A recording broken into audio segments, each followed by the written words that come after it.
জয় ঠাকুর। শ্রী শ্রী রামকৃষ্ণ পুঁথি দ্বিতীয় খণ্ডের অন্তর্গত তীর্থ পর্যটন এই অধ্যায় থেকে আজ আমাদের ২৭তম দিন পাঠ চলছে। আজ পাঠ করছি ২৫৮ পর্ব, পুঁথির পৃষ্ঠা সংখ্যা ১৫৮। এর আগে আমরা দেখেছি ঠাকুর শ্রী শ্রী রামকৃষ্ণদেব মথুর বাবুর জন্মভিটে সাতক্ষীরা মহকুমার সোনাবেড়ে গ্রামে গিয়েছেন। সেইখানে নানান জায়গায় জলপথে ভ্রমণ করছেন। তারপর মথুর বাবুর গুরুদেবের বংশ যেখানে থাকেন সেইখানে উনি এবং ভাগ্নে হৃদয় হাতিতে চড়ে পর্যন্ত গিয়েছেন, সঙ্গে সঙ্গে পালকিতে গেছেন মথুর বাবু। সেই ভ্রমণ সেরে দ্রুত আবার কলকাতায় ফিরে এসেছেন। এটি আগের দিনের পাঠ হয়েছে। তারপর আজ দেখব এখানে পুথিকার ঠাকুরকে নানান ভাবে নানান অলঙ্কারে ভূষিত করে বর্ণনা দিয়েছেন এবং ঠাকুরের তুলনা করেছেন। সেই অংশ আজ পাঠ করছি, পৃষ্ঠা সংখ্যা ১৫৮। সঙ্গসুখ শ্রীপ্রভুর মত্ততর রস, রসজ্ঞে শতই করে তার পরবশ। অতিরিক্ত বিমর্ষ অভাবে তাহার, উচাটন মন চিত্তের হাহাকার। বিশেষ এখন এই মথুরের দশা, অতিরিক্ত পাশে বৃদ্ধি অতিরিক্ত আশা। উদাস বিষয় কর্মে লাগে জ্বালাতন, প্রভু সঙ্গ রস পানে ইচ্ছা অনুক্ষণ। মনোমত কর্মকাণ্ডে বুদ্ধি শক্তি বল, উদ্যোগ উদ্দাম চেষ্টা উপায় সম্বল। অভাব সদা পূর্ণিত ভাণ্ডার, সরল উদার চিত্তে বিমুগ্ধ দুয়ার। ভক্তি ধন বিদ্যা বল ভাগ্য গুণমান, অবনীতে অদ্বিতীয় একা অসমান। দেখিয়াছি তুলা দিয়ে অর্জুনের সাথে, সে মাত্র খদ্যোৎবৎ রাখি চন্দ্রিমাতে। অলঙ্কার অত্যুক্তির অস্পর্শ এখানে, কোটিতেও কোটি ত্রুটি রামকৃষ্ণায়নে। লীলার আকর লীলা সমষ্টি লীলার, লীলা যেন সেই মতো নায়ক ইহার।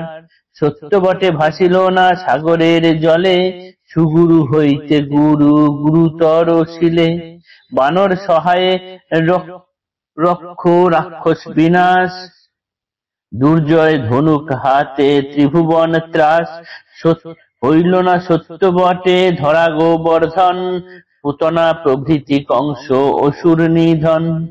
কালীয় দমন কীর্তি কালিন্দীর জলে, আলোড়ন ত্রিভুবন স্বর্গ ধরা তলে। পার্থ সারথীর বেশে অষ্টাদশ দিনে, অষ্টাদশ অক্ষৌহিনী সেনা নষ্ট রণে। বিরাট দ্বারকা লীলা ঐশ্বর্যের সার, পঞ্চদশ হয় কোটি কৃষ্ণ পরিবার। ইত্যাদি ইত্যাদি কত না আসে সংখ্যায়, তদধিক ততোধিক প্রভুর লীলায়। ভাষা চোখে ভেসে যায় না হয় দর্শন, চতুর্বেদ অধিক কিসে রামকৃষ্ণায়ন। আধ্যাত্মিক ভাবরাজ্যে একক ঈশ্বর, নিরক্ষর বেশ প্রভু লীলার আকর। ঠাকুরকে সংক্ষেপে মথুরবাবু এখন সর্বদাই তার বসে চলছেন, সব সময় তাকে সঙ্গে নিয়ে চলা এবং তাকে বিনা আর কিছুই যেন দেখতে পান না, এইরকম ব্যাপার। তার অভাবে মথুরবাবু যেন সমস্ত জগৎটাই অভাবময় হয়। আসলে সরল উদার চিত্তে বিমুগ্ধ দুয়ার, অভাব সদা পূর্ণিত ভাণ্ডার। ভক্তি ধন বিদ্যা বল ভাগ্য গুণমান, অবনীত অদ্বিতীয় একা অসমান। মথুরবাবুর এই ভক্তি ধন বিদ্যা বল ভাগ্য গুণমান এই সমস্ত কিছুতে এখানে কোথাও কারোর তুলনা চলে না। তাই তিনি এখন কি করছেন না, রামকৃষ্ণের সঙ্গে একসাথে হয়ে রামকৃষ্ণকে তিনি ছেড়ে এতটুকু থাকতে চাইছেন না, তার মন উচাটন হয়ে যাচ্ছে। তাই পুথিকার এখানে বলছেন যে সেই প্রভুর যে তুলনা দেব, অলঙ্কার অত্যুক্তির অস্পর্শ এখানে, কোটিতেও কোটি ত্রুটি রামকৃষ্ণায়নে। সে প্রভুর যে তুলনা দেব, কোটি তুলনা দেব, কিন্তু তবুও কোটি কোটি ত্রুটি থেকে যাবে। তারপর তিনি রামের সেতু বন্ধনের কথা গোবর্ধন গিরি উত্তোলনের কথা, পুতনা রাক্ষসী ধ্বংসের কথা, কালীয় দমন, কালিন্দীর জলের কালীয় নাগ যে দমনের কথা ইত্যাদি সব উদাহরণ দিয়েছেন। কিন্তু তবু বলছেন যে ততোধিক ততোধিক প্রভুর লীলায় ইত্যাদি ইত্যাদি কত আসে না আসে সংখ্যায়, এরকম আরো কতই না সংখ্যায় চলে আসে। কেননা আধ্যাত্মিক ভাবরাজ্যের ক্ষেত্রে ঠাকুর যেন একক ঈশ্বর, নিরক্ষর বেশ প্রভু, লীলার আকর। তারপর কি করছেন মথুরবাবু? এরপর কি করলেন? ঠাকুরকে নিয়ে গঙ্গায় লঞ্চে ভ্রমণের ব্যবস্থা করলেন।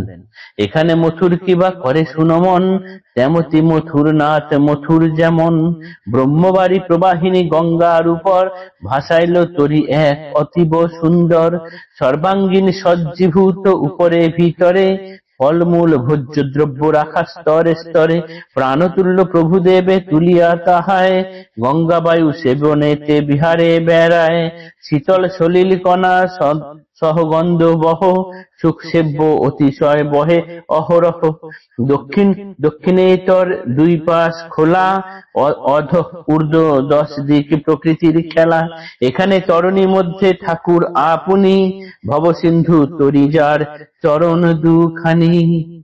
ঠাকুরকে নিয়ে গঙ্গায় নানান ফল মূল, নানান ভোজ্যদ্রব্য ইত্যাদি নিয়ে মথুরবাবু এরপর কি করলেন না গঙ্গা ভ্রমণের ব্যবস্থা করলেন। তার মধ্যেও আমরা ঠাকুরের সঙ্গে কেশব সেন এদের সঙ্গে নানান কথোপকথন, সেই নৌকার মধ্যে গঙ্গা বিহারের সময়, নৌকা বিহারের সময় সেই গঙ্গায় যখন যাতায়াত করছেন সেখানে আমরা এরকম কথোপকথন আরো পেয়েছি। এই ভ্রমণ অবধি দিয়ে এখানে আজ পাঠ শেষ করছি। এরপরে আবার অন্য জায়গা পাঠ করব। আজকের মতো পাঠ এতটুকুই থাকলো। জয় ঠাকুর, নমস্কার।